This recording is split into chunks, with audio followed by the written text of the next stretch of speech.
Bob, Frank. Joe is on. Yeah, if Joe's on, we should be able to at We should least. be able to. Yeah, okay. We only have two missing members. Here. All right. So it's recording. Sorry, so now we are recording, just to go over, we have Wendy here, Joseph here, Alvin here, Catherine, Shirley, Lee, myself, John Stewart, and Shirley Jang. We are going to be approving our May and July minutes, so if everyone could just take a moment and look over those, so we can vote on them and get them taken care of.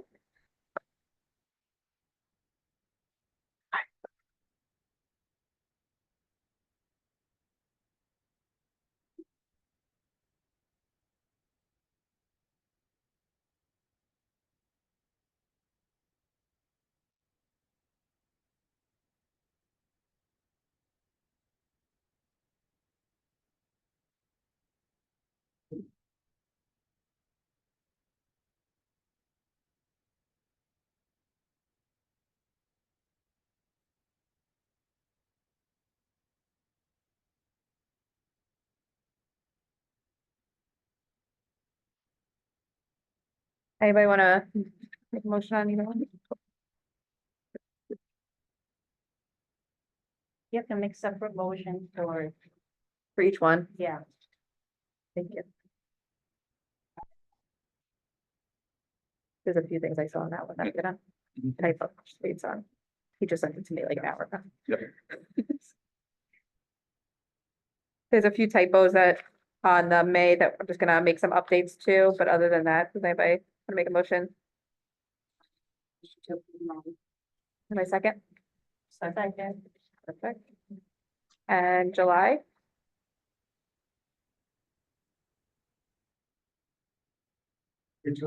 Right. June, we do not actually have to put minutes in. I checked on that, and because we had the award ceremony, we are good to go.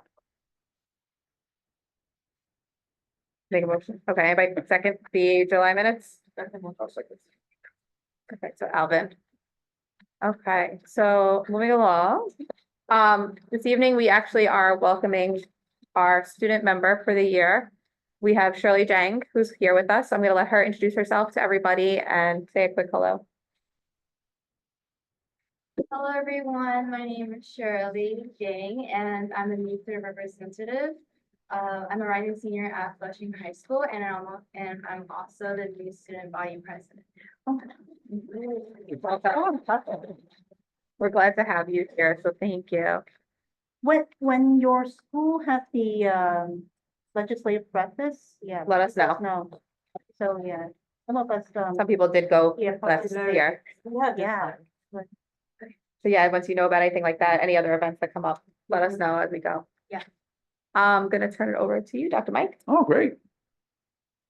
Good evening, everyone, and welcome Shirley. And Shirley did a fantastic job on her interview. She got to meet with myself and Miss Mitchell from our team and talked a lot about wanting to have an impact on the community. So I'm excited that that her voice will be here to share a little bit about, from the student perspective, how she can go ahead and do that, because it's super important. You know, we do all the things that we do on behalf of kids.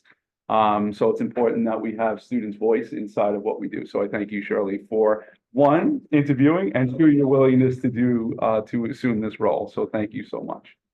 Okay, I have a couple of things that we're going to talk about. And I know during the last meeting, unfortunately, I was not here. And I know that there was a data review. And then after that review, there was conversation around mathematics. So part of today's session, we'll be connecting with Beth from our team. She's going to talk to you a little bit around where we're going in math. And when we get to that, just before she starts, I'm going to have a couple of asks also for the community when it comes to mathematics. So I'll explain a little bit about what I mean when we get to that part. But let me just open up and share my screen.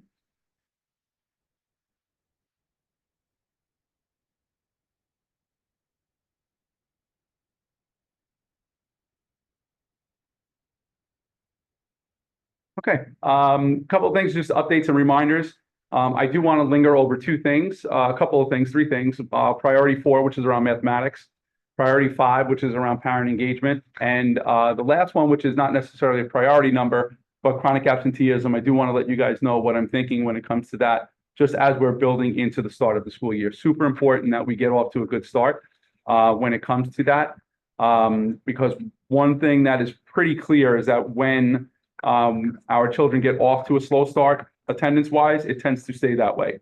And it impacts the remainder of the year. So let's talk about a few things that we're putting into place right from the very beginning of the year.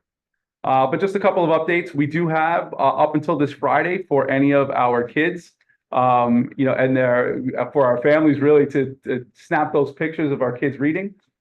We have had hundreds of entries so far, so super excited that we have many of our kids reading this summer. And over the course of the next couple of weeks, we'll be selecting some winners that I will be visiting during the first week of school to offer them their prizes, which I'm excited to do. So that will be coming real soon. Our back to school literacy events, we had our first one on Tuesday. Our next one is tomorrow night, and then following Thursday will be dedicated to a screening of a documentary called The Right to Read.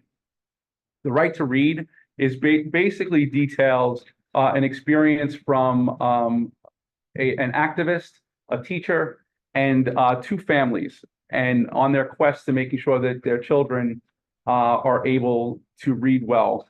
And it kind of calls out some of the things that were past practice, things that were going on in our classrooms that now, in the context of the science of reading, we've been shifting from. So the reason why I wanted to show it, one, was because to make sure that there's this raised awareness of why we are also entering the approach around using Hegarty foundations and the HMH curriculum to help bolster reading across our schools.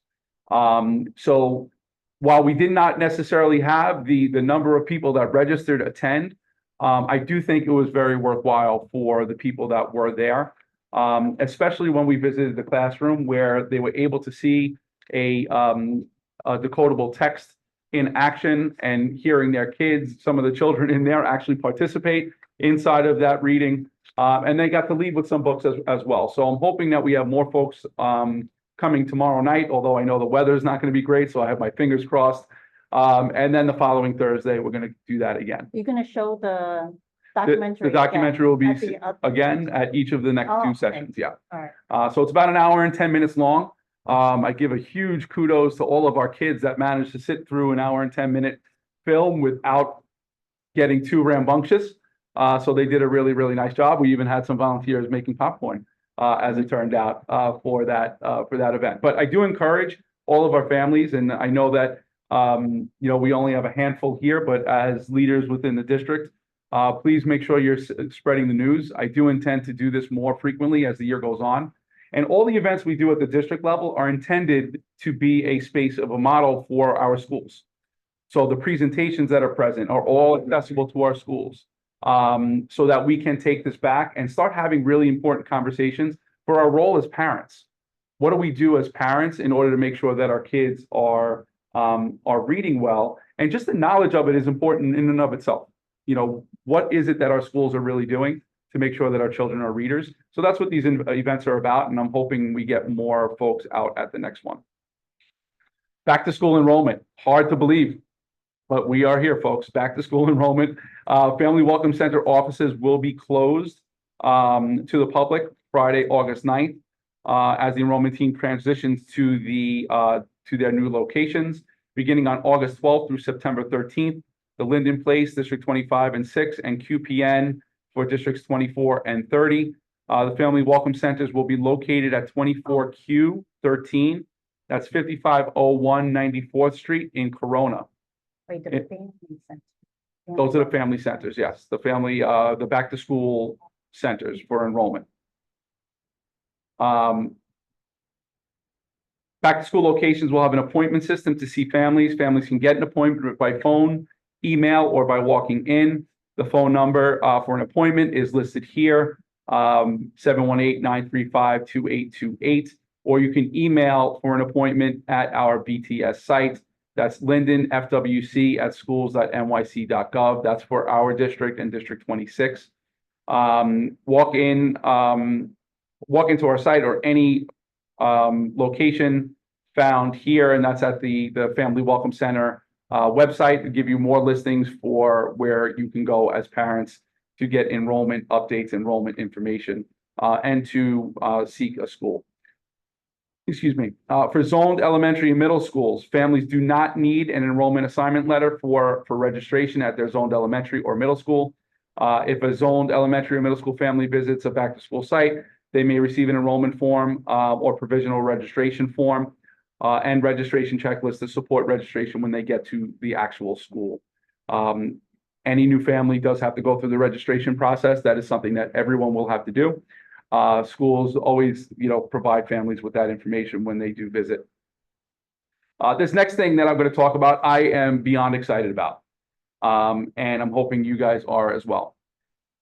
So one of our assistant principals came to me and said, you know what, Mike, I would love to open up an adult education program here in District 25. And that goes through District 79 is the adult education program. So we will be opening one at 25Q237 in partnership with D79 to offer ESL classes as well as a GED program for any families over any adults over 21. Right now, we have over 700 people that have expressed interest across the district. And I can't be more excited. In fact, there are some folks that are not even from our district that are listening. Please let me in on this form because of this offering. So now, granted, 730 plus people. I don't expect all 730 plus to wind up actually going through with that enrollment, but I do anticipate a very significant program for District 25, which is going to be run by one of our assistant principals and supported by teachers from District 25 within it. So I am really, really excited about this. You can find this on our district site. We have this posted. We've shared it out widely. I'm not sure if you guys have received it, but emails have gone out via our Gamma system to make sure that we're getting the word out there for all of those that are interested. And as you guys know, in District 25, we are not short on families where English is not the first language.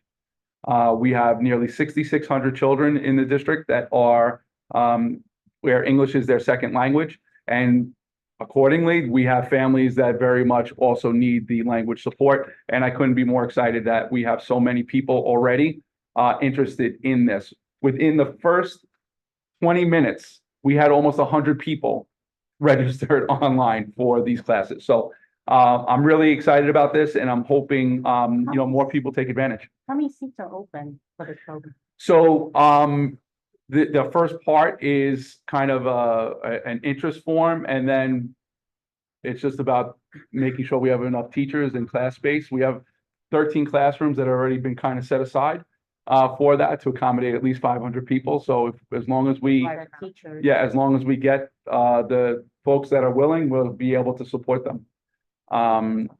So yeah, it's really, really cool. So looking forward to more of that. And, who knows if it becomes this attractive, maybe perhaps it's something that, it's more than just one site over time.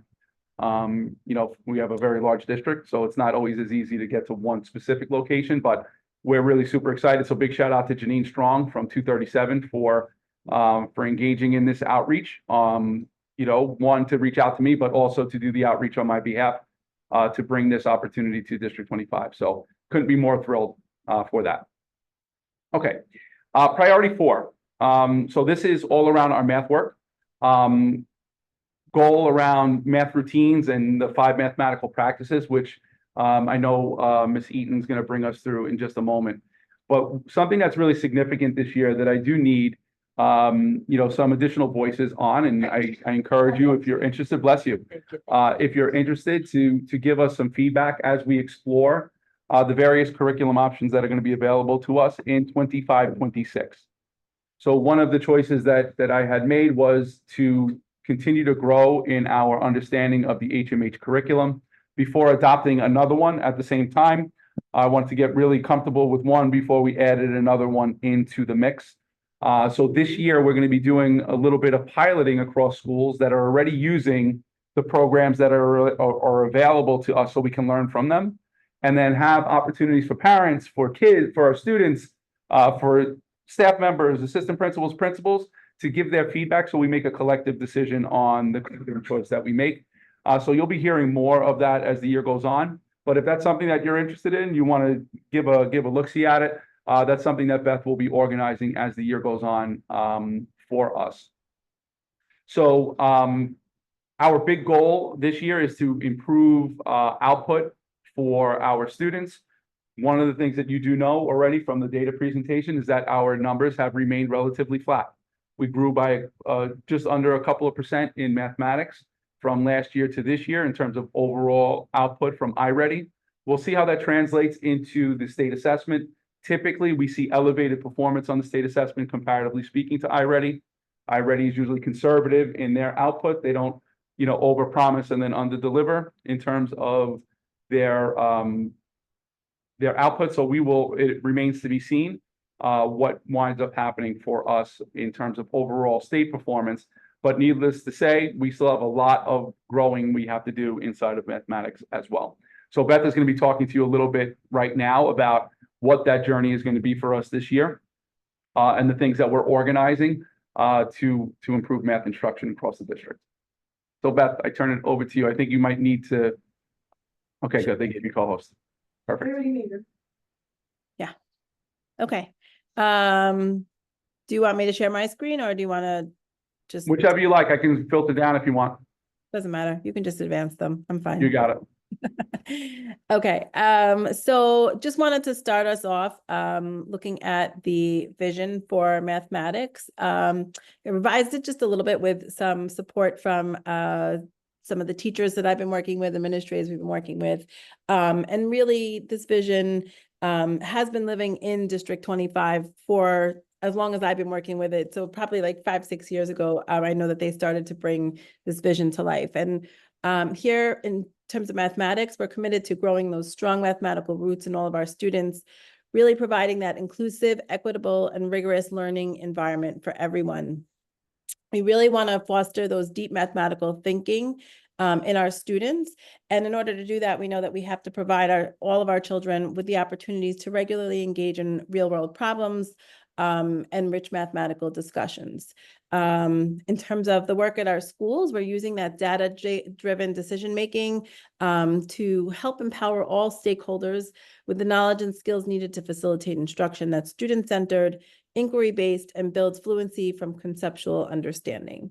And we believe that as a result of this, all students will thrive in mathematics every day, become those deep mathematical thinkers, and equipped to meet the demands of college and careers in the 21st century and apply mathematics in the real world.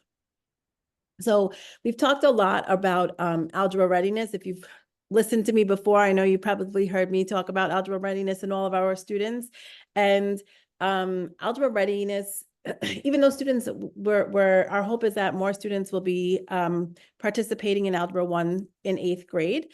We really know that algebra readiness begins in the early grades, right? We want our students to have a strong foundation in those problem-solving skills, that we want them to be equipped with different strategies for solving problems and be able to not only have solving strategies for themselves, but be able to explore the different approaches of the different solutions that their classmates are also making. Students need to be strong in their representational skills, right? So they need to be able to display what they're thinking visually, using pictures or graphs or charts, symbolically, using equations numerically and verbally. And we want them to be able to not only represent their own, but also to be able to make connections between them, right? Know how they're connected, translate from one to take a visual representation and then translate it into that equation, and then interpret information within representations.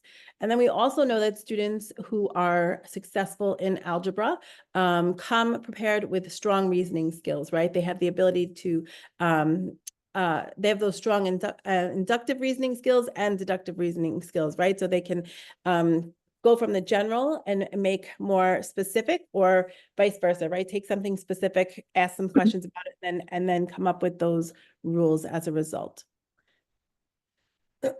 in terms of some of the concepts that we want our students to really be focused in on to support that algebraic readiness by 8th grade, right? We want our students to really be strong in conceptually based computational strategies, right? So really just knowing why those procedures work, right? So that they have a good fluency and again, can interpret between different strategies that kids use. Ratios and proportions. Anybody who works in the kitchen knows that ratios and proportions are a huge piece into doubling recipes, having recipes, making a fourth of them, right? So those are all those skills that students need to be successful in algebra.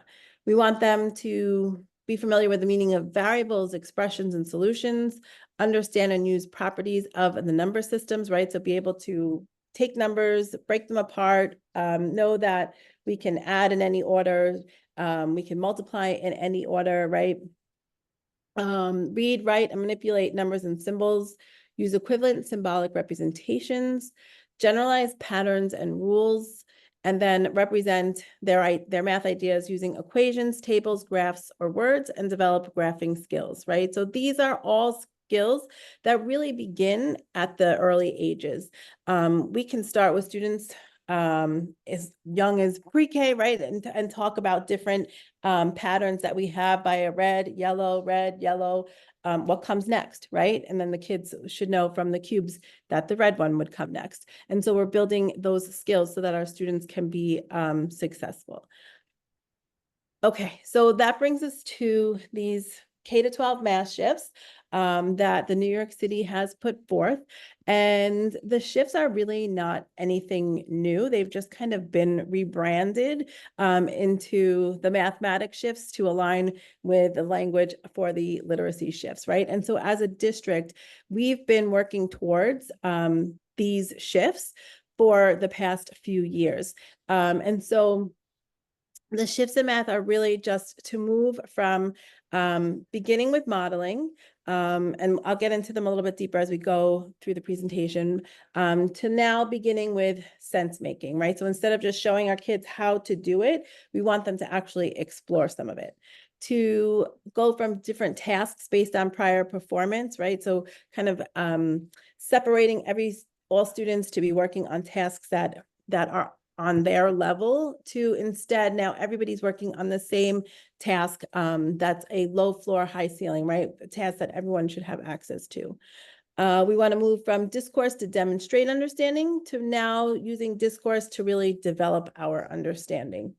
Have those deep conversations around the math and support students in internalizing that.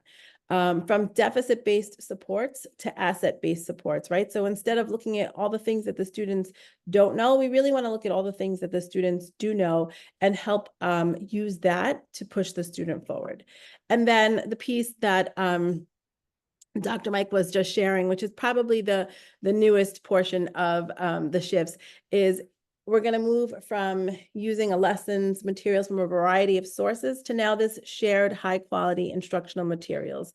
And while as a district, we do have many of our schools using a common instructional curriculum, still we've been asking teachers to do a lot of work around tweaking the curriculum to fit these shifts. So we're looking for a curriculum that will actually align well to this math thinking.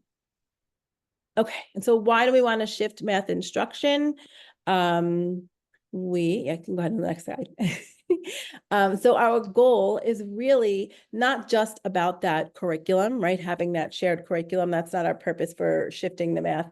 It's really to support our students in being able to have those rewarding careers, economic security, and positive force for change, right? So we want all of our students across the city to be successful in math, to have those opportunities, those equitable math opportunities for instruction so that they can be successful and have economic security once they leave the New York City public school system, right? So our curriculum is really going to be kind of the starting tool to help drive the math shifts and lead our students to those positive force for change. Yeah. Okay. So I'll dive just a little bit more into the math shifts. For math shift 1, we want to move away from that I do, we do, you do approach, right? Where the teacher kind of stands at the front of the room. I'm sure this is probably the way many of us learned math. Your teacher stood up there and said, this is the way that you need to do it. And then she said, okay, now go do it. And then walked around and told you what you were doing wrong and that you should just do it this way, right? So now instead, we want to move to beginning with sense making, where we want our students to begin thinking about an unfamiliar problem and the ways that they already know how they can use what they already know to help them solve it. And the teacher's role is going to be to help make those connections for the students between the different ideas of the class, right? And those big mathematics ideas. And we believe that math is going to be a tool for making sense of the world, and learning should be more relevant and enduring. So we're going to more of a you do, where the kids actually try it, share their thinking. We do, the whole class kind of comes together, shares what we've done. And I do, the teacher tries to, the teacher's role is to help formalize the thinking of the students and make the connections between what they've done and the big ideas of the math class. And so the lesson structure will look a little different than it has in the past, right? We're going to first start off with some kind of routine designed to activate prior knowledge and make sure that everyone has access to the task. And then we're going to provide students with the task, give them a chance to explore individually and then also in groups, and talk about their variety of strategies, right? That's the sense-making portion of the lesson. And then at the end, we'll come back together to formalize our learning. This is where we're going to tie it back to what the learning goal is, what we want students to learn for the day. And the teacher will help make those connections between the different things the students did and how they connect to the math learning. So mathematic shift 2, excuse me, is going to be moving from those different tasks based on performance, right? So some of our students, so some of our classrooms across the city, if you walked into a math class, and you might see kids in a low group, a medium group, a high group, right? And so they would have been working on different tasks based on their performance level. And while there is at times a need for students to really work on the areas that they struggle, right? We don't want students always working in those types of groups, because what happens is the students that are working below grade level fall further and further behind because they never have the opportunity to engage with those grade level tasks. So we want to shift more to using tasks that have a shared low floor, high ceiling, right? So they're tasks that allow students the opportunity to encourage that sense making. They have that high cognitive demands and engagement, where students can make sense of those key mathematical ideas. They are flexible, right? They have a range of entry points for learners, and make room for diverse and extended learning. They provide opportunities for coherence and meaning, right? So they provide opportunities for all students for many different strategies, and the teachers to be able to make connections between those different strategies, different ideas and representations. They also provide the teacher with a lot of great formative assessment, right? So we get a lot of insight into how students are thinking, and we can use this thinking to then support the students in reaching the learning goal. And then they also provide opportunities for that language development, right? So we want, instead of just front loading all the vocabulary words at the beginning, we want to use tasks that students will need to kind of like be searching for that word, and we can give it to them at that point, right? To help them express and clarify their ideas.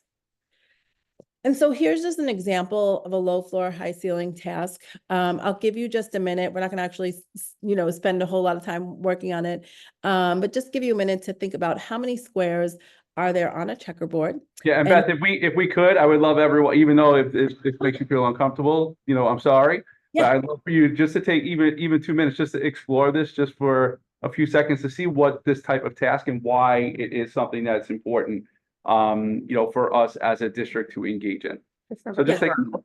This huh? number could really grow. When you think about it. Yeah, Like there's the initial 8x8 of 64, but then there's other squares within the squares. So I love that you said that, and that's almost like something that would come out of our launch routine, right? So I'm going to give everybody an opportunity then to think about what was just said and how you might go about counting all those different squares. So let's just take like a minute or two of think time before we kind of share out some of our thinking. Are you asking about black and white squares or all the squares? That's a great question. So I'm gonna take what I'm sorry, I didn't know who just spoke before, but someone else had said, Eden. oh wow, there Yeah. could be lots of different squares on the checkerboard, right? That she said first you might look at it and see 64, but there actually could be lots of other squares as well. So does I'll that say at least 84 right now.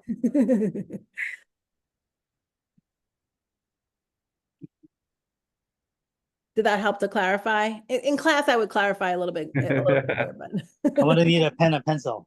but Anyone have any just initial thoughts? You don't have to solve it. This isn't intended for you to solve. But what even makes you think as someone who's looking at this problem? Dr. Taylor, the question is very vague.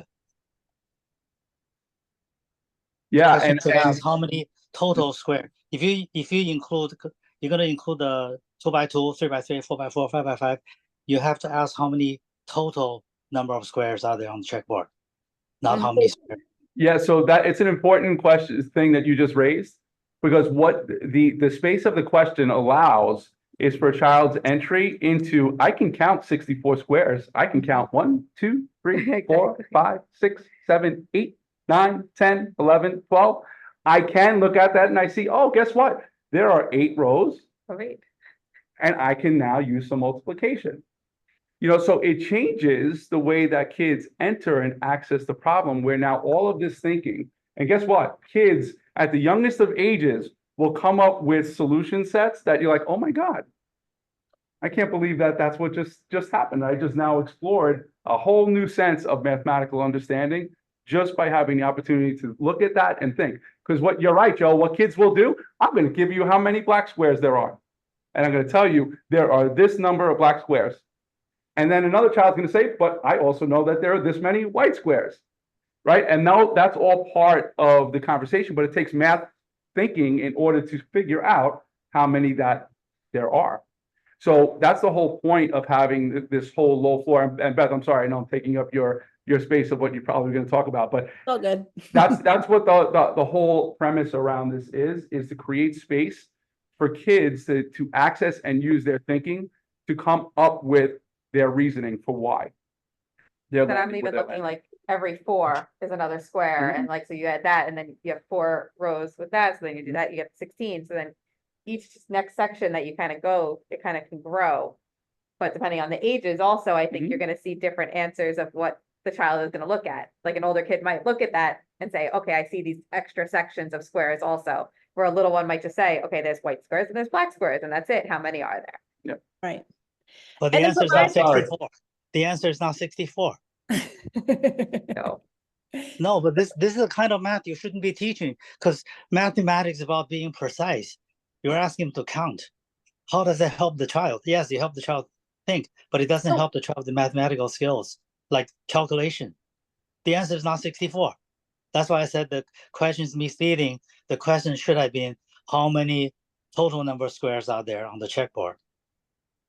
So And go ahead. for kindergarten, this wouldn't necessarily be like, for kindergarten, you might, or first grade, second grade, right? Where they're counting, you might accept 64 as the answer and talk about that, right? Why that is 64. But you can take this all the way up to algebra and think about, is there a rule? Like, what patterns have you guys started noticing as you're doing the math? And can you come up with some kind of rule to help you figure that out? So you can actually end up with an equation at the end that will help you be precise in figuring out how many squares there actually are on the checkerboard. But for me, the teacher, it gives me a lot of great insight into how my students are thinking, right? And it also, because if students are just seeing 64 and that's it, then I'm thinking, okay, you know, maybe I need to do a little bit more, like, what do you know about a square, right? Do you see squares anywhere else? And I can ask that question. Or when students get into groups, then, you know, Joseph, you could share some of your thinking. Oh, I was thinking about like these 4 here also make a square. And then kids will be like, oh, I didn't even see that. I want to go back and find more. So it motivates them to want to do the work versus me just giving them, here's the rule that you should be, you know, that we can use to find this. Everybody calculate it, you know, plug in your numbers. What's the answer type thing. Dr. Mike, I cut you off. Did you want to say anything? Yeah, no. And coming up with 64 is precise because there is 64 squares on that checkerboard. So there's precision in the response as well. Your definition of what it is that the response should be, that's where there becomes that space of, well, is that the answer you're looking for? That's not what the point of this particular task is. The point of the task is to promote thinking so that then a teacher can recognize where are my kids inside of this work, so that then the teaching then exists based on what I've learned from my students in my classroom. So it doesn't mean that there's not teaching inside of it. You just get to absorb some of the students' thinking as they're going through a problem like I this. think Lamar has a question. Yeah, Lamar, he has a question. Yeah, I just have evening, everybody. How are you? More of an observation. And I hope I'm not cutting into semantics or anything. But when I look at the question, how many squares are there on a checkerboard? I wonder if the challenge will be there for children to really gauge the different levels of squares. If the question was, how many squares can you find on a checkerboard, you know? So yes, you see the 64, yes. But if I say, how many can you find? Now that might stir my brain to look at the larger size squares that'll exist on the board. You know, I just had that thought. That was the one thing that stuck out in my mind when I looked at it. I think that's a great and interesting question, but I think that then it also goes to the fact that now we're asking math questions that almost have subjective answers. And that's not exactly what numbers are. Numbers are finite. Numbers have like definite meaning, but they're not objective. When you go out to dinner with a group of people and it's 4 of you and the bill is $100 and you split it 4 ways, that's math. That's 25 each. I don't disagree. I don't disagree. Yeah, go ahead, Beth. What are you doing? No, I was gonna say, and that's totally, like, I agree with you, right? There is a definite answer here, but we can all find the answer to how much the bill cost in a different way, right? Like, I might not like, if I'm at the dinner table, I'm not gonna sit there and pull out a pencil and paper and like start doing some math to figure it out. I mean, I know today we all have phones and calculators, but oftentimes I don't even pull those out, right? I just kind of like round it to a certain number, and then I'm like, think about this and what's close to it. And so I might solve it in a different way than you have solved it. But if I'm forced to just all like, this is the way that you have to do it, you kind of will shut down some students who are already struggling with mathematics, right? We have to, if we're thinking about the goal that all of our students have the opportunity to be successful in math, that all of our students have the knowledge and skills to participate in Algebra 1, then we need to move away from some of that procedural based teaching.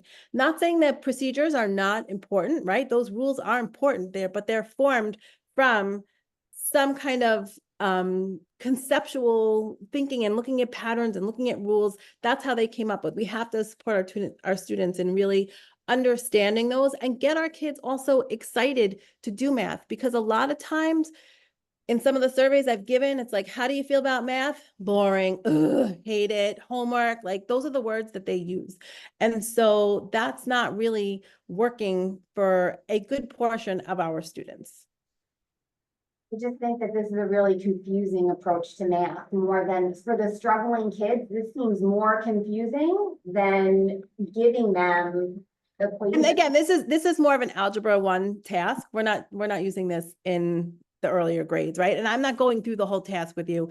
I'm just posing you a question to get you with some thinking so that you already have some thinking started. I'll have you partner up with other students and do some thinking. And then we're going to come back to like, here's how you can actually find out. Like some of the kids might actually be, after talking to some students, think like, oh, wow, I didn't even see the 2x2 squares. Let me count those and count how many I see there. Oh, can we make 3x3s? Yeah, let's count them. Like, and then come up with, well, what is a rule that we can use to then figure out how many squares there are in all? And like, what happens if this wasn't an 8x8 checkerboard, right? What happens if it was a 10x10 board? What would that look like? How would we find that number? So we're going to formalize it and come up with the rule that the kids should come up with, but we want to validate their thinking first. So this is gonna end with a concrete Yes. rule that they're gonna latch Yes. onto, because the Yes. ones who struggle need something concrete to hold Yes. on to. And Yes. this is I precisely just don't have for, an hour to go through the lesson. yeah, and this is also for kids, and I can tell you, kind of, firsthand what happens when you only learn procedurally. You see performance that looks like my child is doing really well. 80, well, defined really well, it's doing okay. 80s throughout the year, quarter 1, quarter 2, quarter 3, quarter 4, and then takes a final, where all of that information is now put on an assessment and could not answer but half of the questions. Reason is because there was no conceptual understanding. All it was point A, B, C, D. When you alter a question, can a child respond? And that's ultimate. Nothing is ever as simple as just do this, this, this, and this. There often becomes space where kids need to think, and even adults for that matter, with splitting a bill. Many adults will say, can someone do that for me? And it's not because they want someone else to do it. It's often because some of them have a struggle themselves with figuring out how are we dividing this by 4, even as adults. So the goal of this idea is to have kids have entry into the thinking, because when they are given a procedure that they also don't understand, then it becomes complete shutdown and you lose children right from the very, very beginning. So the goal of this is not to not teach children to come to a solution. The goal is to open up doors so that they have an opportunity to engage. Any kid can look at that and tell you the number of squares, or come up with a solution about the number of squares. They might not always be correct, but they have entry into the conversation, versus a child that struggles right away, that will sit there and not engage. The kid who needs enrichment will go and start figuring out, you know what, there's 4 squares there. There's another 4 there that makes a full square, another 4 there. And it opens up opportunity for not just the child that needs that entry into counting 1 through 64, but the kid who can now start finding, guess what, there are some perfect squares inside of that square. That's going to give me a solution as to whatever the overall number is, and I don't remember what it is. Maybe it's on the next slide. But that's what the whole idea of it is. It's not to prevent kids from understanding that there are algorithms. It's to open up opportunities for kids to explore a little bit and have entry into a problem, versus given a problem, because there's nothing worse than getting a problem that you can't do. And then you sit there. And then someone will come over and say, did you think about this, this, this, and this? And then you do this, this, this, this, and this, and have no clue why. And that's really the intent. I hear exactly what you're saying, but that's the rationale behind exploring work this way. Yeah. And then from a task like this, that's okay. We would give them opportunities to practice. Like after we formalize the rule, let's try it out with something else, right? So it's not just, give all these tasks and they're not connected. There's a clear connection amongst all of them. And this one is very low floor, high ceiling, right? And it's not, I'm not saying that this, when the curriculums we look at, every question is going to be worded this way. Right. They are more, a little bit more concrete, I'll say, but they do have opportunities. All students will have opportunities to be able to access them in some way. Yeah. And so when we look at this task, we just talked about the different ways that we can make sense of those different ideas and relationships, and how it allows for that flexibility, right? That some kids, I have to be honest with you, the first time I was doing it, I was like, 64, what is this, a trick question? And I was like, okay. And then I'm thinking, no, we have a lot of time here. There must be something more than just 64 when I looked at it. And I had to think a little bit deeper, right? But even just at my 64, when I talked with other people, they had, they came up with 64, and that's not wrong, right? But then through the conversations with other people, we'll get some more thinking and be like, oh, wow, let's extend it and go even deeper. And again, it allows for those connections between the different strategies, ideas, and representation. Some people might have chose to just make a table of all the different size squares that they can make. Some might have chosen to draw. So I heard somebody say, I need a pencil. Some might have wanted a crayon or a highlighter to just kind of draw on it and think about all the different size squares. And again, for me, the teacher, it allows me to get a good understanding as to how my students are thinking about the problem and use that to support them in going even deeper into it. And using that language to express and clarify ideas, right? So that idea of maybe our students don't know what perfect squares are. That's not the language that they're used to. But then from this task, we can have that conversation around what is a perfect square, what makes a perfect square, right? And kids then will internalize that and use that the next time they come across it.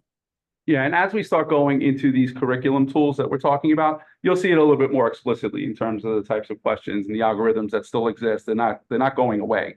That doesn't change. Those things still exist. It's just the approach of getting more kids active inside of the math lesson is what the intent behind this is. And you'll see more of it. We'll bring them for you guys to explore and then also offer some of that feedback around what it looks like, sounds like, feels like, even for you. Because remember, we learned it one way, right? We didn't learn it like that, right? We learned it a different way inside of classrooms. And it's funny, I went years and years ago with a colleague to a math conference, and she would be a self-proclaimed student of math that I am not a math person, kind of that quote unquote not a math person. And we were in one of these sessions, and they presented us a problem, and she started responding to the problem, and she said, "Did I get it right?" It was the first thing that she asked me. Did I get it right? And I said, no. Just jokingly, and completely devastated. Every ounce of that work was right. But because she's qualified herself as being a non-math person, I don't know math, was convinced in a heartbeat that everything she had done there was wrong. And I think that's also happens with our kids too.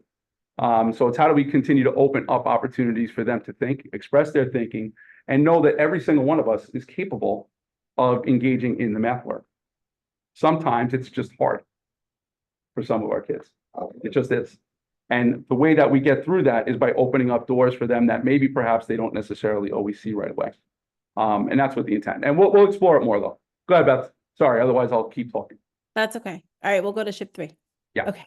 So moving from discourse to demonstrate understanding to discourse to develop understanding, right? Previously in the classroom, it was like the teacher was the one who did all the explaining, and then they asked a question and the kids basically had to restate whatever the procedures were that they used, the vocabulary that was used. And that was the limit, like the extent of discourse in the classroom, right? Only the teacher asked a question, then the kids could answer it. Now we really want our students to have discourse to develop that understanding, right? So as we're working in our groups, I think even just the discussion that we were having here, when somebody asked first, like, so if there's more than 64, right? And that probably sparked some of your thinking there. And then it was like, well, there's 2 by 2 squares. And I didn't ask the question even to anybody, it just kind of came about naturally as to all the different types of size squares that can exist within here. So we want our students to use discourse throughout the lesson to discuss their ideas and to write about their ideas, using, again, routines like notice and wonder, about unfamiliar problems. So like, what are some things that you're noticing? What are some questions that you have? Opportunities to discuss, write about, and improve upon their emerging ideas as they're working on math problems. And again, I'll just tie it back to the state exam. They pushed a lot on right in day 2 across all the grades. There was a lot of opportunities, a lot of questions that asked the students to actually write about why something works, right? So like, here's the question, prove why this works, or prove why this is wrong. And they wanted them to write an explanation. So we really need to provide our students with those opportunities to discuss questions like that and practice writing them. Okay.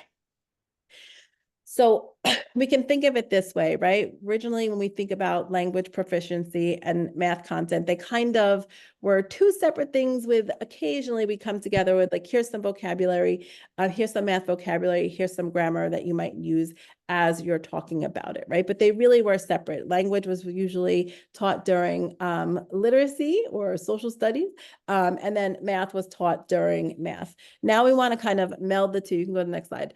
To have those opportunities for students to extend discourse, construct arguments, clarify their explanations, discuss complex problems, use vocabulary and context, justify their reasonings, and making conjectures, all skills that they use within the literacy experiences as well. But we also want them to live now within math and relate to the math content too.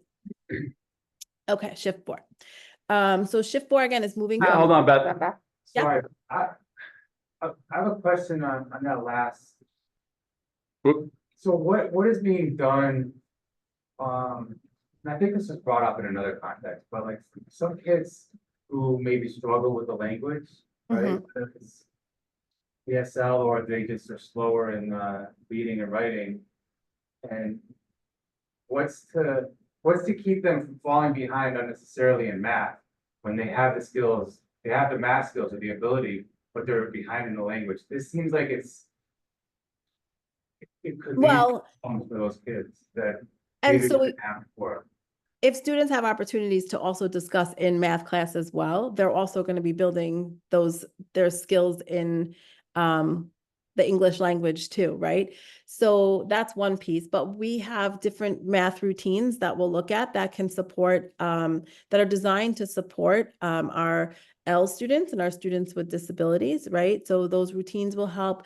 Again, same best practices that we use in literacy should also live in math. So things like sentence stems, helping students formulate their thinking. I've also been in classrooms where I've asked students to just like write it in your language, right? And then we'll kind of translate it together so that you have an opportunity to do your work the way that you want to, the way that you can, and then write it in your own language and then share it in your group, and we'll share it out whole group. So I don't know, did that answer your question? Yeah, I mean, kind of. Okay. So, There's still opportunities for them to do the math, but we want them also to be able to work on these skills as well, right? So because again, math is not just, we've been programmed, as Dr. Mike said earlier, like just to find out, is this the answer? Is this correct, right? But you have to be able, if we want our students to be able to be successful beyond the classroom, they need to be successful in all these skills. And so we need to be addressing this in all areas, right? We need to support our students in being able to discuss complex problems. And as the teacher, it's my role then to provide the supports that my students need to be successful, not only in just the math, but also in developing these skills. Yeah, and math concepts do tend to cross over, cultures, and our kids in math, that are our English language learners, perform at a higher rate, comparatively speaking, to reading because of that. It doesn't mean that the supports need to be any less. The supports still need to be built into that. But listening and speaking are 2 essential components for a kid to wind up grasping concepts. So the more that we can get our kids engaged in talk, Often you'll hear it in the form of kind of like a think, pair, share type of scenario for our learners in the classrooms, where we're giving them the language to help them develop the skills that they need, comes from that space of being able to talk about it. If you can talk about it, then you're more likely to be able to write about it. And that's the kind of space that we're looking to build for our kids. The more that we can get our children, especially our Ls, speaking and listening to content and context within the language that is present inside of a math classroom, the more likelihood that not only will they be able to speak it, but then also put it in a written form, which helps build their language altogether. So the space around discourse, super important for any L in our system. Agreed. The how is hard. Like, yeah, I think. The how is like, hard, but my it's concern is for necessary. Kids that are like, that are kind of, they could be advanced in math, Mhm. right? But maybe their language skill, and I'm not even talking, not only yet, so I'm just saying like, maybe they just don't read, you know, they just are slower learning to read.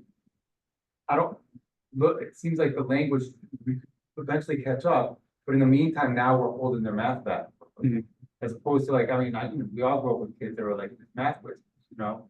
And that's also though where it's so important for kids to have the opportunities to work with each other, right? And to be able to analyze what someone else did. And so maybe I'm not so clear in being able to explain it right now, but like my friends can look at what I did and they could be like, oh, here's what you did, and explain it to them, right? To support them in being able to be proficient with those explanations down the road. So it's not necessarily that they have to do all of that work on their own in isolation, right? It's more of that collaboration, that working together with groups, and you have certain strengths and I have certain strengths, and we're going to put our strengths together then to ensure that we both can become stronger in the areas that we need to. Yeah, I think that's where the teacher comes into in terms of revoicing. You know, so as we're hearing explanations about how do we revoice to make sure that there's that space of understanding. So I hear you saying, I heard you explain, and then you're revoicing so that you're bringing the language to that child to detail what it is that they were just trying to share with you, to kind of build that base so that as they're going and as they're exploring, we're developing that language. Doesn't mean that their math understanding is going to shift, but we're going to build their language in the process. Because if they can understand and share the math, I can complete the math, but I'm having a difficult time articulating it. That's where this discourse helps to build them up. But yeah, super important for our L's, no doubt. You know, and that goes without saying. You're going to hear me talk about English language learners all year. It's a subgroup that continues to increase. And most of our children are within the first 2 years of service. So this is something that is really important for our district, math and literacy alike. So it's a point very well taken that you know, how are we making sure that this is accessible to all of our kids? Yeah. Thank you. Okay, so moving away from that deficit-based thinking, to more of the asset-based thinking, right? So we really want, kind of goes back to that growth mindset as well. The expectations that we have as adults for students are often what happens with our students, right? So if we have positive and high expectations for our students, then those high expectations are going to support are going to influence the actions that we take towards students. And then if we respond to them in a way that's like, hey, that's great thinking, you know, here's a question for you to think about, grapple with this. Students then themselves will feel good, right? And feel confident in the classroom, and they're more likely to try things. Versus if we just always look at our students as what they can't do, they can't do this, they're only on this level, they haven't moved here, then that's, if we take that negative attitude, right, that negative expectation for our students, it kind of comes through, and the students themselves start to see themselves as not being a math student, right? Not being able to do it. And then what happens? The students sit in the classroom and I can't do this. I don't know. What are you thinking? Nothing, right? So we want our teachers to really, and families as well, because I've heard families too sometimes that say things like, I wasn't a math student, so it's okay if they're not a math student. No, we have to believe that everybody has the opportunity to succeed and engage in this type of math work so that our students believe it and can do it. And so when we're changing our mindset and our practice, we want to move from asking questions like, what don't they know, to instead, what do they know? So going back to even that square question, they didn't get the right answer. Oh, but they did see 64 squares, right? So like, how can I help them talk about what they, or, oh, what do you know about a square? Wow, you found 64. Can you show me that? How do you know that there's 64 squares? Can you see squares anywhere else? You said squares have equal sides. Can you find that anywhere else? And push them that way. Instead of, are they thinking correctly, to now moving towards, how are they thinking, or did they get it? How are they processing the information? When we understand that, we're able to help them move forward. And instead of asking questions like, what are they missing, to instead, what are they noticing? And then what deficits do they have, to instead asking questions like, what hidden strengths do they have? And our last shift relates really to that shared high quality instructional materials, right? Prior to this, as I said earlier, many of our schools do use a common curriculum. Many use Envisions. There's a few that use Eureka, but what has happened is that even though we have a common curriculum within a school, and even some across the schools, teachers have to still look elsewhere to find materials that allow for this type of math work to happen.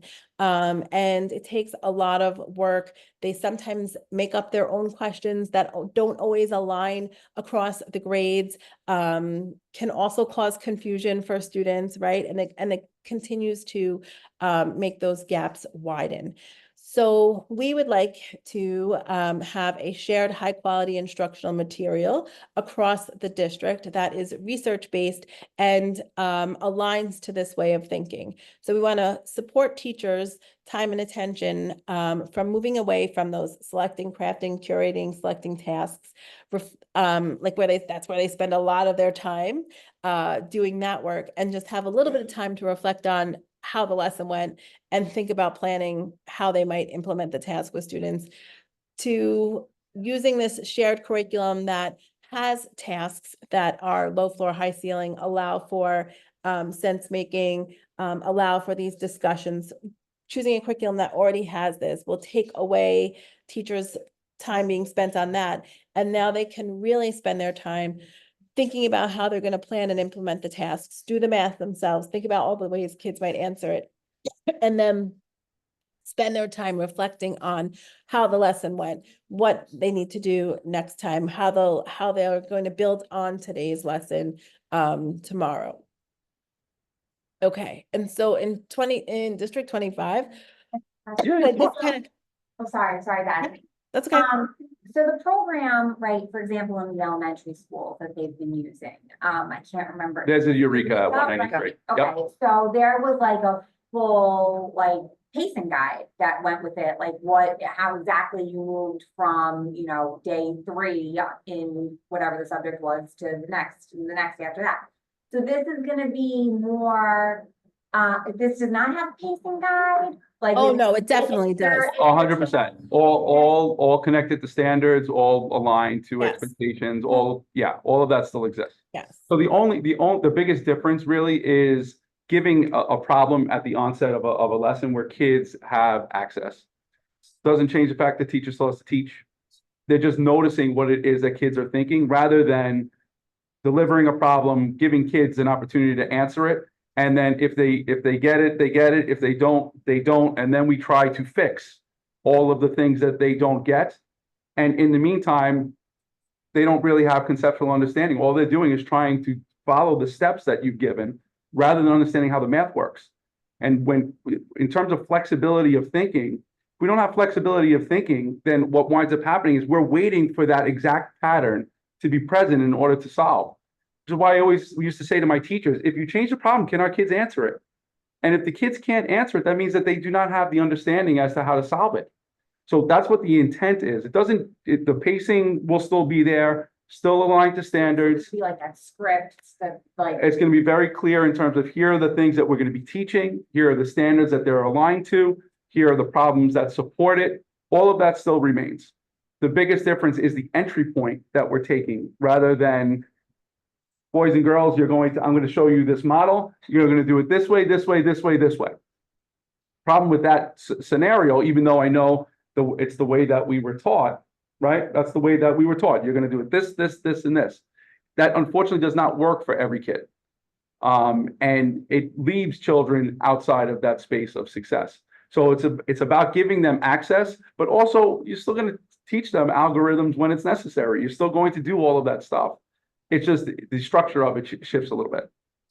Okay, and I know that the parent that was here last time during the public speaking time, she asked it if there was data on the schools that have used this already to like see what the success rates were with the. So a number of these programs we're going through right now. So we have a few schools that are going to be piloting it. Illustrative mathematics, these are the ones that we're going to be focused on. Illustrative mathematics, amplified mathematics, which is an outgrowth of that. And then another one is iReady mathematics. So the iReady platform made their own iReady mathematics curriculum that's also aligned with these types of shifts. Okay, so my understanding from the last time was that illustrative math is what the whole city was adopting, and these were the different vendors that. So illustrative math is one of the Correct. programs that they are in fact using in many schools. It's Okay, not going to be the only one that's available though. So okay. there'll be availability for us to make a district type of choice. But they're all gonna be. Aligned to this type of Different. thinking. Yeah, to this type of thinking. Yeah, And they've all gone through the same review process through vetting process, yeah. Edwards, right? So they've all been approved, like they have high, if not perfect ratings through Ed Reports, meaning that the New York State has spent has a team of people that looks at them according to different criteria and has really taken the time to analyze them, go deep into them, and ensure that they align to best practices for math instruction and the math standards, right? Across within and across the grades. So these are not just like fly-by-night programs. They've actually some of them have been around for a while. Illustrative mathematics has been used in many schools across the country, same as iReady. And the amplified curriculum is a little bit newer, but again, it's aligned to that illustrative mathematics curriculum. So there's just a Yeah, few. and we do have schools in the district that have used over this past year. So we're going to be using them in terms of feedback. So that it's not just, okay, here's what we're doing. You know, Mike said we're using illustrative math. I truly do want this to be a conversation around, we obviously have to come to consensus. It can't be everyone just says no and, I don't want any of those. And we'll have the ones to look through and from, and there'll be pros and cons that we like amongst each of them. I've seen them all myself. And there are certain things that I do really like about each of them. So it's about choosing the best one for us. So there's no. Oh, yeah, Joe was on there. Yeah, but no, go ahead. Yeah. The schools that are piloting, I think there are 4 schools piloting. What are the schools that are not piloting the program going to use then? Last year's program? So they're still using Envisions. It doesn't mean that the Envisions program is something that can't be used. It's the program that we're currently using in many of our schools. There are a couple, 193 happening to be one of them is using Eureka. The vast majority are using Envisions though. What about the middle schools? Middle schools is a different story entirely, which is why we need to organize around this. And the reason why we need to organize around is like HMH, we're able to have common conversations around what it is that we're doing from unit to unit. When we come to the middle school, there's a bigger variation in terms of implementation of the programs that they have. Many of them started with a base, and as you've heard Beth talk about, bringing in a resource from here, bringing in a resource from there, and then before you know it, that program is not the same as what it was initially designed for. Doesn't mean that the resources in there are terrible because they're coming from legitimate places, but it's about making sure that we have a uniform one where we can have common conversations across our schools. We get smarter that way when we can do that. In the middle schools that are not piloting the illustrative math style, what are they working with this year? Last year's program, whatever they had Correct. last year. Yep. Yep. Joe, you had a question?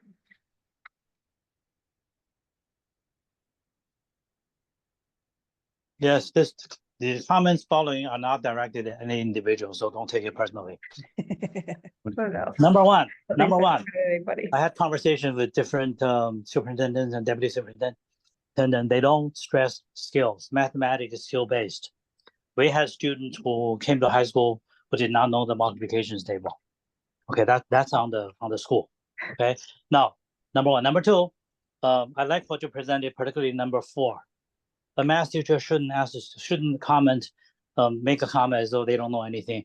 I always said to them, okay, now you know they don't know anything. What are you gonna do? Okay, the math teacher should take the approach. This is what I have to teach you. Let me find out what you know, and let me find a way to teach you this. Now, in general, the best way to improve the students, to prepare students for the algebra reading exams, so make sure they get 4s on the 7th and 8th grade assessment. Students with low 3s and 2s should not be in algebra because they can barely pass the 65. They go on to high school, they're gonna fail algebra 2 trig for sure. Or I've discussed this with many people as well. The students who are high 2s or low 3s, they were put in summer school, I was told, to prepare the 7 years of neglect and then put in algebra. That made no sense. First of all, in life, when you interview for a job, you don't take the bottom kids, you take the best candidates, right? If you put them in algebra when they're not ready, not only they can't learn the algebra, well, they would also have trouble because they're now skipping 8th grade math. Lastly, the best approach in math education is to differentiate the students.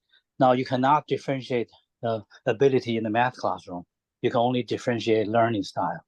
If you put the kids over 90 in one group, the 80s to 90s in another, 75 or lower in another, every student will do better. Kids hate math because the way it's presented.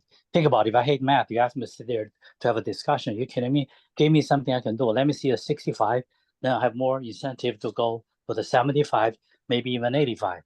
Anyway, that's enough. I'm going to keep drilling this until somebody here. I know you'll have to sing the party song. I retired from Francis Louis High School.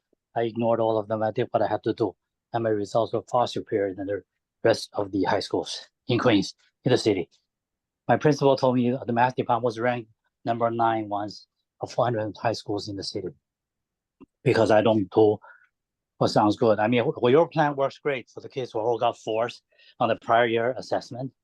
By the way, the answer to that question was not 64, 65, because the 8 by 8 itself is a square. Anyway, that's it. Thank you. That's not even right. That's not right either. Thanks, Jeff. I think Jules is more on the high school level, and our focus here is more at the elementary Yes. school. So if we could get them prepared now at the elementary school level, then hope, we're of course, finger crossed, and when they get to middle school and high school level, they'll be able to Mhm. grasp the algebra 1, algebra 2 concept and, succeed in those areas. Yeah, Right, and- that's the and- point. Yeah, right, yeah, you're 100% right. I think you're right, what you're saying is that we need to prepare them, and also what Joe's saying is that the kids don't even know their multiplication table. They don't even know 8 times 8. They don't have the basics. They need to do drills, they need to practice and practice and practice. Not have discussions about, like, yes, sometimes the discussions are good. But they need practice on some of the basic foundations that math is built on. So And the curriculums don't take away from that practice time, right? We do believe that in order for somebody to be successful, you have to have opportunities to practice. But for some classrooms, when it's just drill and kill all the time, right? Like, you don't know your multiplication, so I'm going to put you with a bunch of kids who know their multiplication and you don't, and you're slow, and the other kids are like, come on, hurry up. Some students just shut down. So we have to think about how we can also support those students as well, so that they have the opportunity then to make it to Algebra 1, right? So that they can internalize their math facts. Not saying that they don't need to learn multiplication and internalize the facts, but sometimes that constant drill and kill just basically kills the student, right? It kills their heart. And so definitely there's time for practice within all the programs that we're looking at. And we want our students to learn the math and be successful in the math, learn the standards, graduate ready for the next grade. But as somebody was just saying, I don't know who that was, I'm sorry. This is more about like starting from the earlier grades, right? Like let's start from the earlier grades, helping our kids have that strong foundation. And we need a good curriculum that can support our students in building that math. Yeah, and let me also just say one of the things that Joe did mention that is really important, and I absolutely agree with, is making sure that our kids are in fact prepared enough to do well on the region, so they're successful when they get into geometry. You know, and the goal that we have is for our kids to score that 85 and above.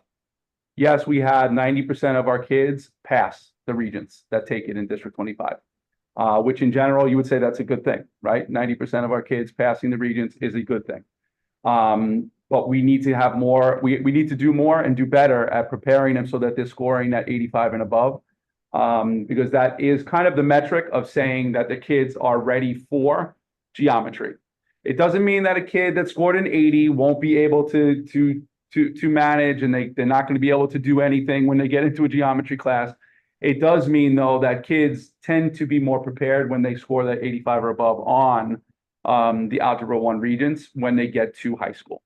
So that part is something that we are striving for. We do want more of our kids to, one, be able to have access to the regents, but also to do well on it. I don't want kids just to take the regents to say that they took it in a grade. I want them to be able to take it and then be successful. So we have a lot of work to do as a community. There's no doubt. This conversation will be one that's ongoing. I know we've already taken up a huge amount of time Sorry. on this math talk, but I think it's important. And let me just say, I appreciate you guys for engaging in the conversation. This is how we learn and grow. We get better by talking about what it is that we're doing. The things that you have that maybe be like, you know what, Mike, that doesn't work for me, or I'm not sure about that. That's how we learn and get better. So I appreciate you guys engaging. And if it's okay, if you have more on math, we can do it the rest of the time, but I know you have other guests. Yeah. Keep going. No, I mean, we do have other people, Yeah, so. we have district planning here. Yeah. So that might, You want so. me to keep going, or do you want? There's only 2 slides left in the math. Oh, yeah. Yeah, okay. So that finishes Yeah, up. and I'm just gonna be quick. So anyway, Dr. Mike talked about the district math team that's coming together to look at the curriculum. I put some links to the different curriculums here. So if you'd like to click them and just kind of explore them, you can feel free to, if you have the PowerPoint, look at it, click the links and explore a little bit more about the, learn a little bit more about each curriculum. And then I also put a link here to, if you're interested in possibly joining the curriculum review team, please click the link and fill out the Google form, and then I'll contact you and hopefully share some dates with one more meeting, and hopefully you can join us. Awesome. And then the next is just like, what am I doing to support this work as well, right? So supporting teachers and administrators in unpacking the math routines that live in all of the different curriculums. So across the 3 curriculums we're looking at, the math routines are the same. And the 5 practices for orchestrating mathematics, productive mathematics discussions lives, that's a method of teaching, lives within all 3 programs. So if I focus on those, I'm kind of preparing teachers for what's to come the following year. And then supporting schools in really thinking about how they're using their math teams to start this work, ensure that there's coherence within grades, across grades, to support them in thinking about how they're starting to implement the shifts or revising the work that they've done around the shifts, and then what they're going to need at the school level as they plan for the rollout of a new curriculum, the 25-26 school year. And that's pretty much what I have.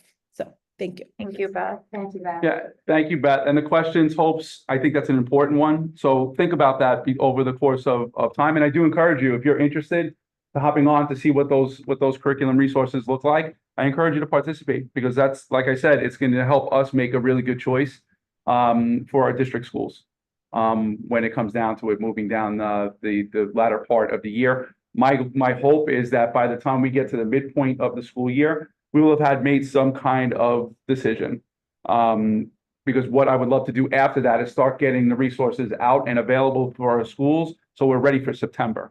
And not that we're waiting to start unpacking them across buildings at the end of June, and then we're trying to be ready for September. So the goal is to make sure that we have our eyes on what these resources look like, and I'm going to be in it with you guys. I mean, I'm going to be learning them as well with you.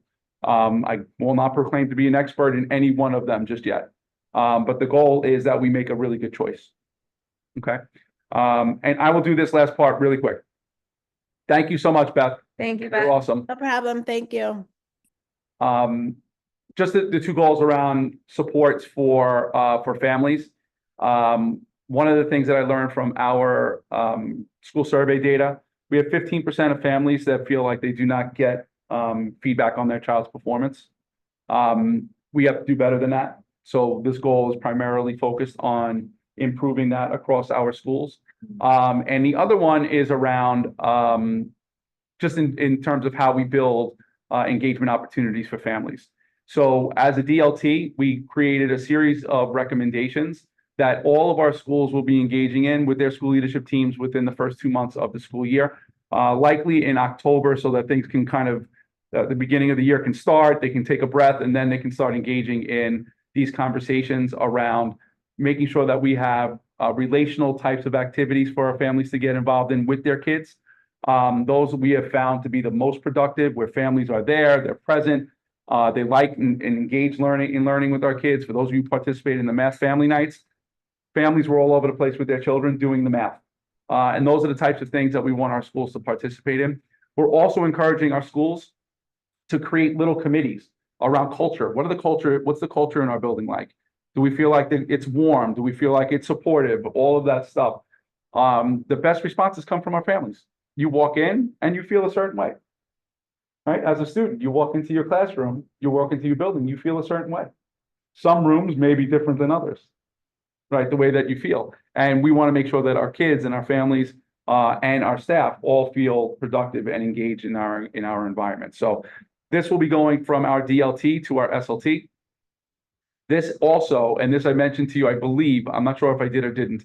There are two other things. There's a language access rubric. This was based on DLT and work from last year's CEC to make sure that we were doing a little bit of an inventory on, are we in fact providing access to all of our families with the languages that they speak at home. So this language access rubric allows our SLTs to kind of norm and inventory what they're currently doing.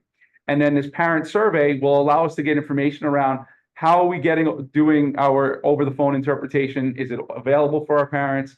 In-person interpretation, is that accessible? And so on. So that, by the way, 14% of our L families said that they don't get feedback, which is another important part of this. So some of that probably because of language barrier, which we need to address. And that's what this is intended to do. I just wanted to make sure I pointed that out. And the last thing I want to talk to you about is chronic absenteeism. So we did make slight improvements, and I say slight. We improved by about 2%. The goal was to improve by 4%. As the year was going on, we looked like we were right on target to meet those expectations. Then December and January came, and into February, and we started to fall back from where we were in terms of improvements in this area. So what does that mean in terms of this coming school year? We're still going to have the foot on the gas pedal to promote this across our schools. Early intervention. Every single school has every child that's been chronically absent over the last 3 years. All of those families are going to receive communication in some way, shape, or form from the building for an opening town hall to get the school year started, where every single kid is connected with, so that we are prepared for a good opening. And this with the intent of not saying to a parent, your child was out 30 days last year, you got to do better. But more along the lines of, we're here for you guys to make sure we're off to a good start. Because one of the things that we have seen is kids tend to be out 5 or 6 days in September, and it sets up the whole mess for the remainder of the school year. In lots of ways, especially if you're a kindergartner. 27% of our kindergartners are chronically absent this year. Let that just sink in for a second. Over 700 children in kindergarten were out 18 or more days. If we're going to build academic language for our kids, we're going to build them as readers. It starts in kindergarten, first grade. First grade was 21%. 1 in every 5 children is out more than 18 days God. in first grade. So the 2 building block years, kindergarten, 1 in every 4, first grade, 1 in every 5. It's something that is impactful.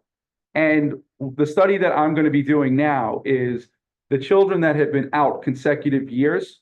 How is that impacted? I'm going to share that information with you guys too, because it's important that our families know this. They have to be aware, because I don't ever believe it's with intent to say I'm just going to keep my kid home for 20 days.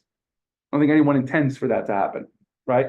But I want everyone to be aware that this is in fact what's happening, and this is the result. So K-3 is going to be a big push for early intervention for our families to help get us off to a good start. Just so that everyone knows that that's something that we're going to be doing. And that concludes my report. Thank you, Dr. So thank you, guys. So next, we actually have district planning here with us tonight on Zoom. We have Reba Lichtenstein and Rhea Cumberbatch. So I'm going to turn it over to them to give a little update. Great, thank you so much. Hi, everyone. I'm Reba. I'm the Director of Queens Planning, and I have Rhea on with me, who's the Associate Director, and also Christina Chan, who works on the analytics team. And if possible, I do want to share my screen. We have a deck as well, if I could possibly be promoted to Possibly, right? Let me see if I can. These have to be a color.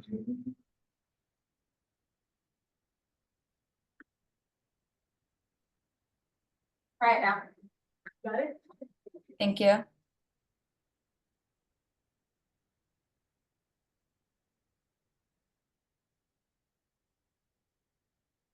All right, are you seeing Yes, one slide or multiple slides? one slide.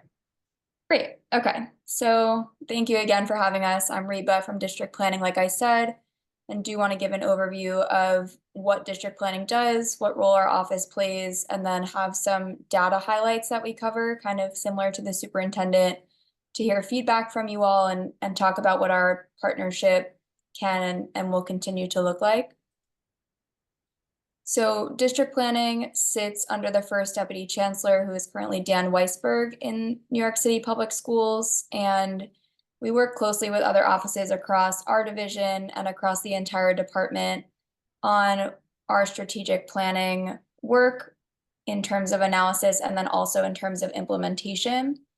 The strategic plans that we share with districts annually and review with CECs and community stakeholders help us have comprehensive plans around district needs that we can address through what we call the district planning levers, which we have listed here. And this is really kind of our toolkit at district planning. We do partner closely with, like I said, other offices, including student enrollment and space planning, the school construction authority, for all of our needs in the district that we identify. But in terms of the type of work that we strictly manage, it is listed here, and it falls into 2 buckets. One that's governed by Chancellor's Regulation A185, which are rezonings and unzonings. And I will go a little bit more into that process a little bit later on. The CEC is the voting body when we do rezonings, and we have not done one in District 25 in quite some time, but definitely a process for you all to be aware of. And then kind of the other bucket is governed by Chancellor's Regulation A190. And for those types of changes, the PEP, or the Panel for Educational Policy, is the voting body.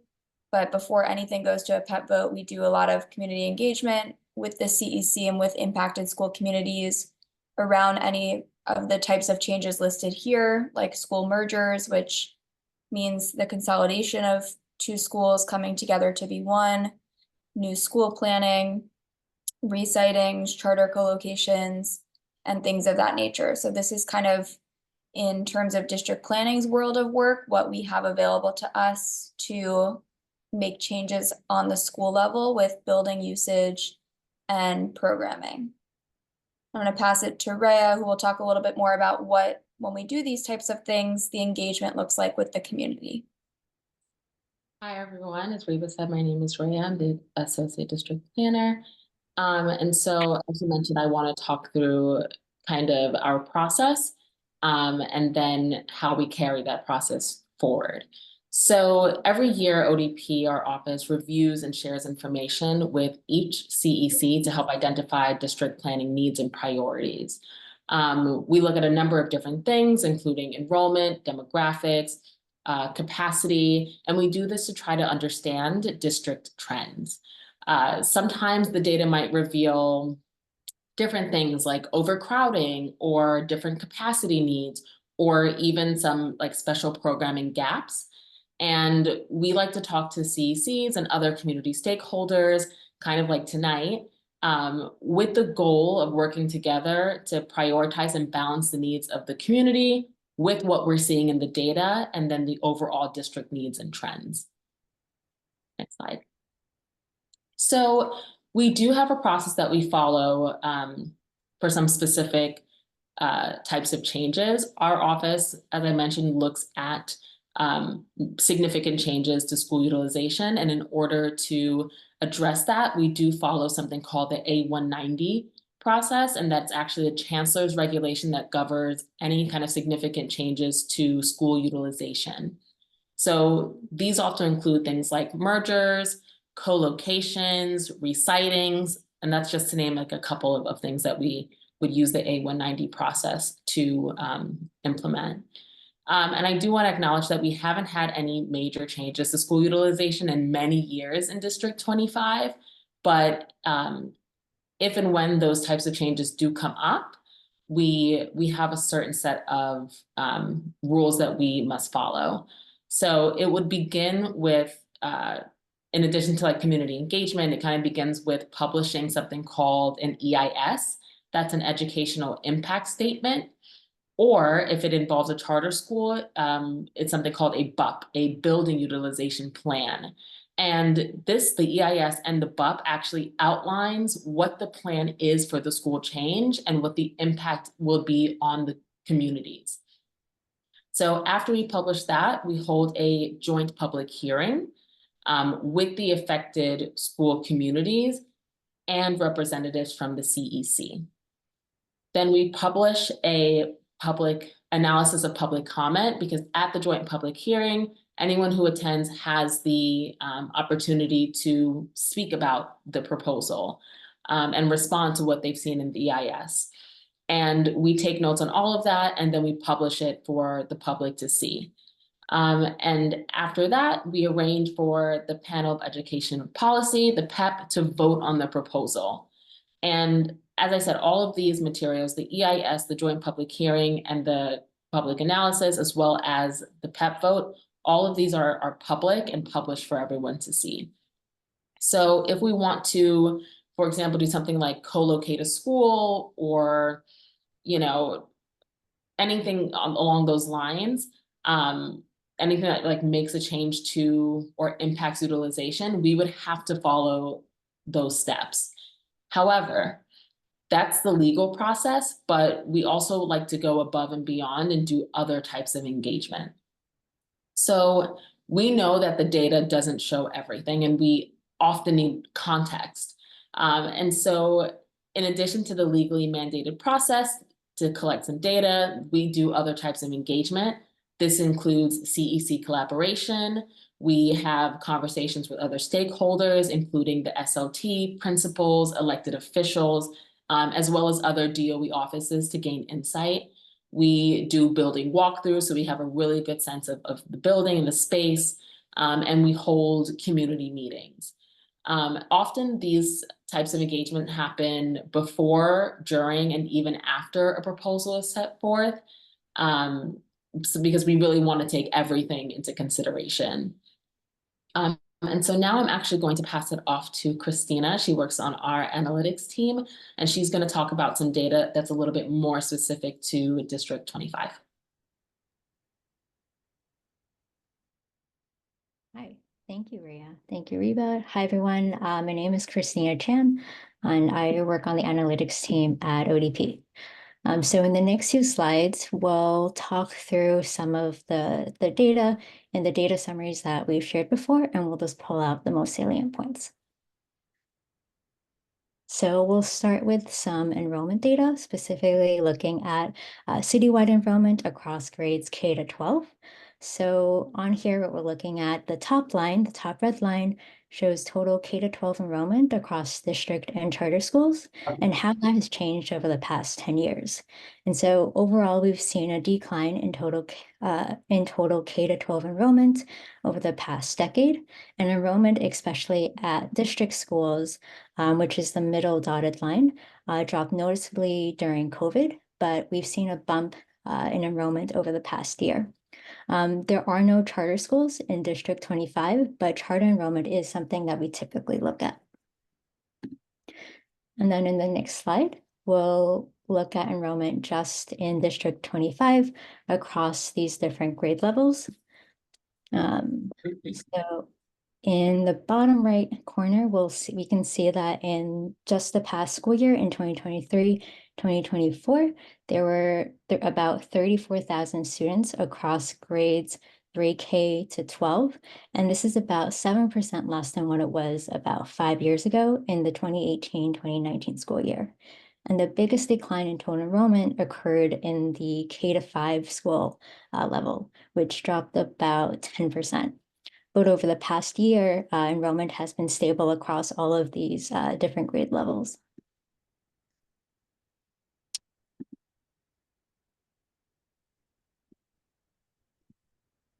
Thank you. So another thing we also want to think about is how do enrollment trends compare to residential trends?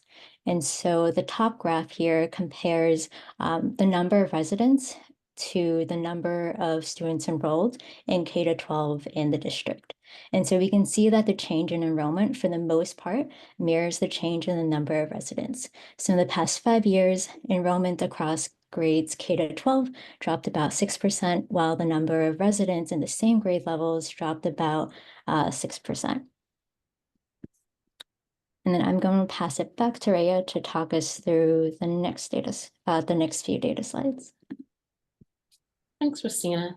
So this slide is actually showing District 25 schools in the bottom 25% of enrollment citywide for elementary schools.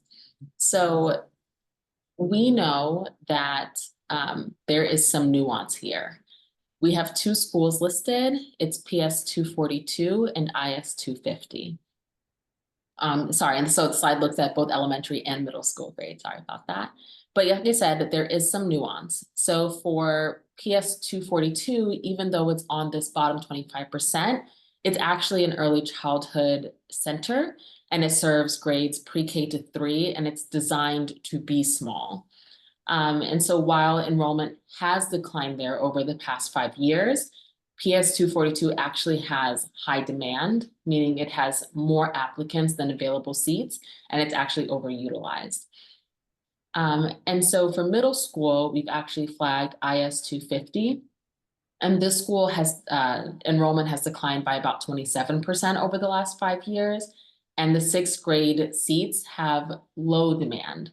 And that means there are less applicants than available seats. So there were just 63 true applicants, meaning the true applicants mean that those applicants didn't rank another school higher. 250 was their first choice. So there were just 63 true applicants for over 100 available seats. Next slide. Okay. Another thing that we wanted to call out was our District 75 seat need in District 25. So we see that there's an elementary and high school deficit in the district. The number of students in District 25 who need a D75 seat has actually increased at the elementary school level over the last 3 years. And on the high school level, it's actually remained, at the high school and middle school level, sorry, it's actually remained stable. However, we see at the high school level that there is still a seat need, it just hasn't grown over the last 3 years. And for our office, it's really a priority to get students a seat in their district and get students a seat that is close to home. However, this requires space, and as you might know, that can be a challenge, particularly in District 25. So we're actually pretty excited about new capacity at Water's Edge, which is planned to open in September of 2026. And this new school, or this new building, I should say, would add about 96 seats of designated D75 seats to help meet the elementary school seat need. And I believe it addresses just over half. I think it's like 58% of the needed elementary school seats for District 75. So that's really a great and positive thing coming to the district. But I'm actually going to let Reba talk a little bit more about some other new capacity projects that are coming online. Thank you, Rhea and Christina. And we just have 2 more slides. I know y'all have been sitting and listening for a while, so appreciate your patience before we open it up to questions.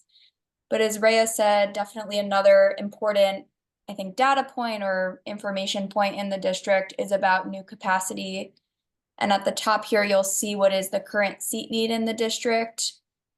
And we determine that based on the number of seats per the School Construction Authority's Blue Book around the capacity of each school, and then the total enrollment across grade bands. So there's a significant deficit at elementary school and high school, and a much smaller deficit at middle school. And that middle school seat deficit will be met by the addition opening at the 169 building, because that addition is designed for both elementary school and middle school, since Bell Academy is in that building and they'll be getting some additional seats. And then you'll see here other new capacity projects that add both elementary school and high school seats. The addition at PS 32, the new building at Water's Edge that Rhea mentioned that is opening right near PS 169. The high school listed here at 13-20, 124th is the former St. Agnes building that will be a new high school in District 25. And then the new capacity at John Bound, which is the TCU replacement, but we'll also add some seats on that campus. So looking at new capacity, definitely something that we plan for really closely with the CEC, and in thinking about what might go at Water's Edge and the new seats that are being brought to that particular neighborhood of the district. I did want to just talk a little bit about the rezoning process before we open it up, because you all in all of this work, but particularly in rezoning, are close partners. So rezonings are not necessary when we open a new school. We can always open a school without a zone and make it what we would call a non-zone school or a choice school. But we do explore whether rezoning makes sense, and we do that by sharing data with the council, with the SLTs in the neighborhood, and working closely with the community to understand what is the current need at neighboring schools, and would creating a new zone for a school make sense when we open one. And when we do rezonings, we can, alleviate overcrowding and plan zone sizes to really be intentional around how many kids live in a particular area and what we expect the numbers will be of kids that enroll in their zone school. And we have data that informs that projection. And then we also look for qualitative data in our conversations with the community that involves, explaining to us, this is a highway that nobody will cross, or this is like a real kind of neighborhood carved out, the types of things that maybe we wouldn't be able to see on a map. That's definitely something that we lean on the CEC and on the SLTs and other school stakeholders to inform what would be a rezoning proposal. So once we've identified that there's a need for a rezoning, we do all of the analysis that I mentioned, and then we share some of that data ultimately, once we've gotten some feedback, we propose a new zone map, and then we get feedback on it, we go back and forth, and then eventually we put it forth for a vote by the CEC. I will say we typically do that the year before we need a rezoning to be implemented so that it's applicable for the admissions cycle. So if we were talking about Water's Edge, for example, which is opening in September 2026, we would try to get to a rezoning vote, should we do a rezoning there, by like October of 2025, so that the kindergarten zone line, should they change, would be applied to the kindergarten admissions process, which typically happens around January. So that's something we keep in mind, and did definitely want to like start to talk about planning for new capacity in this district with the council and all of the other data points that we shared tonight. And just to close it out, I will reiterate what Christina said when we started presenting the data, which is what we shared here are snippets from the data summary that we sent the council. We shared a workbook also, and we're happy to answer questions about anything that we shared about data or about process, whether it was on the slides or if there's something else in the summary that you wanted to talk through. I do have that pulled up and can share my screen if there are other pages that are relevant. So I think now we'll turn it back to you all for questions. I'm going to stop sharing my screen for now so I can just come back into the space. But if there's a certain slide we want to pull back up, I'm happy to do that.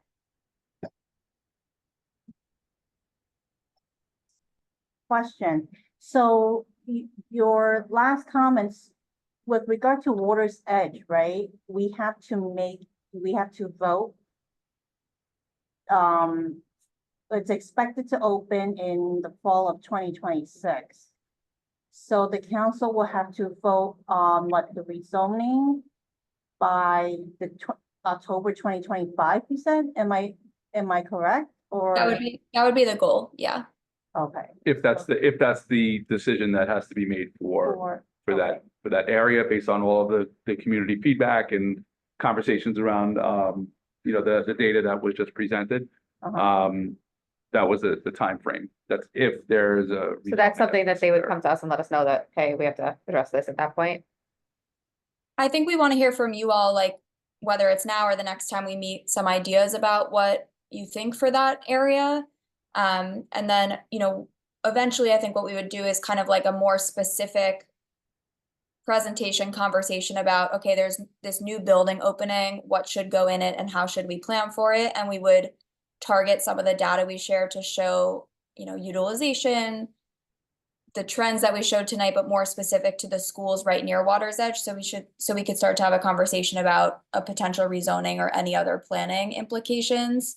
But we would never come to you all with just like a rezoning proposal to start. We would start, 6 months before we even got there and say like, what should go in this building? And do we want to create a zone for a new school? Do we want to open a new school? Those things. So we're still in early stages. When we get a new building, that building is designed to add elementary school seats, but we can open a new school in it. We can also recite an existing school and expand it. Like there are other things that we can do. And I think since we haven't really talked to this council since Water's Edge was cited, so specifically, that would be where I would start tonight is like initial feedback on what you all think. I think what you would have to contact the Yeah, office for details. definitely. Does anybody have any thoughts on that? I'd like to get that PowerPoint emailed to us, so we could maybe like review it. I have that, Reba, in the email, correct? Oh, geez. I didn't send this deck. You do have all the data slides, but when we hang up, I can send the PowerPoint. Okay, and then I'll share it out to the council. Yeah, and we're happy to this could just be and we're happy to answer questions if you have them, but this could also just be an information session, and then we can have like more, smaller group or ongoing conversations that are more targeted if it feels like y'all need more time to kind of process and think and even discuss as a council. Yeah, I think that sounds like a good step for now. So once you send that to me, I'll share that with the rest of the council and we can kind of have further discussions and kind of go from there. Thank you. Thank you. Any other questions or comments? Think we're good. Okay, all right, we'll send the PowerPoint and let's definitely be in touch about maybe just how to have like more collaborative conversations in the future. Perfect. Thank you. Thank you, Reba, Ria, and Christina. Thank Yeah, you. good to see you, Dr. Mike, thanks everyone. Got it. So moving on to new business. First is we did get a date for the Chancellor's Town Hall. This is the year that we are due to have one again. They're looking at November 18th, 2024. So I just need to know if that is an issue to anybody, so we can start the planning stages, and then going forward next month, we can kind of talk about it a little bit further of what that's going to entail and starting to gather questions. So just want to see if anyone has any issues with that date. So this town hall is gonna be in person. Yeah, we're gonna have to figure out a facility as well. Remote. No, we were in, Was it? we were 499. 499, I think. Would I not? That was like right after I wanna say surgery. 499, Yeah, right? Yes, yes, yes. 499. 499. so it'll be in person, It's we'll all gather in questions, person. but we'll also, like, the next meeting, we can kind of go dive into deeper about gathering the questions that we want to gather, planning, figuring out the school. But I just want to kind of know if the date works for everyone, if anyone sees anything that stands out. Is that an addition to? Yeah, CEC meeting that Wednesday, right? So then, Oh, what's the yeah, what's it's a that? separate, Friday? Wait, there's a CEC. Hold on, I have. So, yeah, November 6th. It's the, she said The 18. CEC meeting. the 18th is a Monday, 18th. Yeah, November 18th is a Monday. yeah, it's a separate, Uh, yeah, it's a Monday night. I mean, that works for me.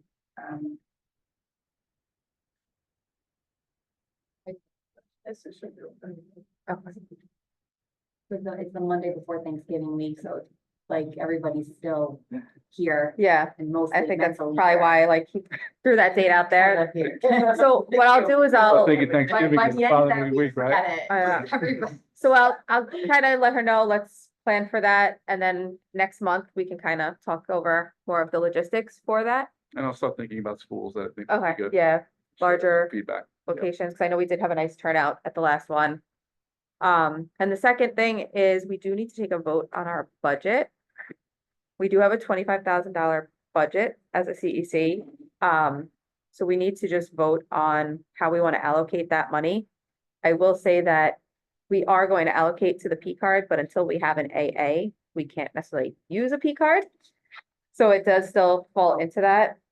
But we just need to know how we're allocating that and take a vote on that so that I can get that back over to our senior grants.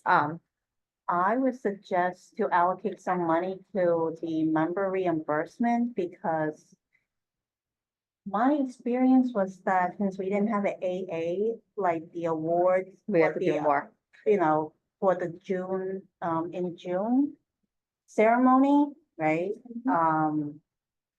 I lay out the money first. Right, And also I didn't know that, because taxes were not included, so I was short like some money. Okay, but that's a different story. So I think, if you're not expecting to have an AA soon, you should allocate more money on member reimbursement, just in case that you may, any of you may have to purchase something for the council. I'm during sending the over meeting. last year's so you could see it. So that's just my comment. So last year we did have it that only like close to 16,000 was allocated, and then we had like 9,000 left to play with, so we can add more to member reimbursement, supplies, meeting expenses, and just kind of split that extra 9,000 up accordingly. If anyone has any thoughts there. Well, also this year, we mentioned the proclamation. So that would be additional anyway, right? That's gonna come from Senator Lou's office, I Oh, believe, okay. correct? Okay. So I was thinking you could add that to the town hall in November. Maybe do it at Yeah, town hall since you event. have the chancellor there, you're So gonna if have, You and the- Sujan could kind of see if it could be done for them. Yeah. Okay. So looking at that, I think maybe this extra 9,000, add another like 2 to member reimbursement. Would that sound? If I remember correctly, when it was a treasurer key card, there's a limit one transaction. Yeah, I think, Yeah. $250. I think we put it there and then like if we need to reallocate during the year, we can.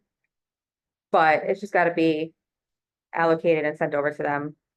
Is there? And there are windows throughout the year where they'll let you modify it. Yeah, It's we not, have a certain deadline. not automatic, but you have windows that you can do it within, during the course of the year. So if you do have to make an adjustment, you could. So that is, an option that's available too. So if you need to make year starts going on, you want to take some of the dollars out of one place and put it in the other, you can. I'm gonna get to that. I'm gonna get to that. So I think looking at that then, member reimbursement, we'd bump from 2,000 to 4,000. P card, it says 4,500, we'll leave that as is. Supply line, which would be office supplies and events, we had it 4738, and the same thing for meeting expenses. I think you could add more to meetings expenses. Maybe because maybe we could do some. Yeah, do you guys want to? So is there anything specific you want to add to anything so that I send it over? Meeting expenses. Do we want to add like Also, another like, 1,000 This was each? 9,024. Well, and then it went down to 7,000 for adding 2,000 more to member reimbursement. So you have 7,027, you 7,027. could split. 7,020, oh, 24. And we could split that between all three of them Are even. you expecting to, purchase any supply? Well, I don't know, maybe, like Yeah. purchase T-shirts. Like even events. Remember, we used Yeah. used to like have. then. In the Yeah. events, it's like, we want to do another event this year, don't like we wanna did like the notice. zoo, something like that. Well, Kind it's of nice even when you guys do, because you're terrific at showing up at the things that we do at the district level. I know you like also setting up your table. Folks wind up using a lot of those things that you wind up sharing. I mean, that's up to you guys, but I know that it doesn't go to waste when you have them. I know even like the little the little backpacks. backpack things, they become a big hit, So I don't know, just if that's what you choose to I do. think we're gonna get rid of it's some of a- those tomorrow again. Yeah, I mean, it becomes a nice thing and it publicizes the CEC, which is ultimately what you want. You want folks to know that you're People know and here come. to connect with them. It's just the idea last. What's year. that? It's good team spirit. Yeah. After precinct 109, they hand out free school supplies, like something small, like notebooks and a bag and a pen. It was big hit. There was a lines around the 109 Please precinct. remember the New York City Reads thing. Yeah. It was gone before it even started. So I think we could do something similar to that. So like putting that under like events, so do we want to Yeah. say like out of this 7,000, we want to add like another 2 or 3 there? You want to put 5 of the 7 there? 4 or 5 too. Okay, so we could say like 4. Yeah, only because that's also a really good way to promote, CC and then, so that they have more. And then we still have 3,000 that we could put towards Yeah. meeting expenses. It was Website on it, crazy, yeah. yes. Okay, It was a small thing, but I think we got it then. Yeah. So we're just gonna have to vote on this real quick, so I'm gonna go over the numbers. So member reimbursement, we're gonna make 4,000, the P card, we're leaving at 4,500. Supply line, which is office supplies events, we're gonna move it to 8,738. And then meeting expenses, we are moving to, hold on, I just wanna calculate this.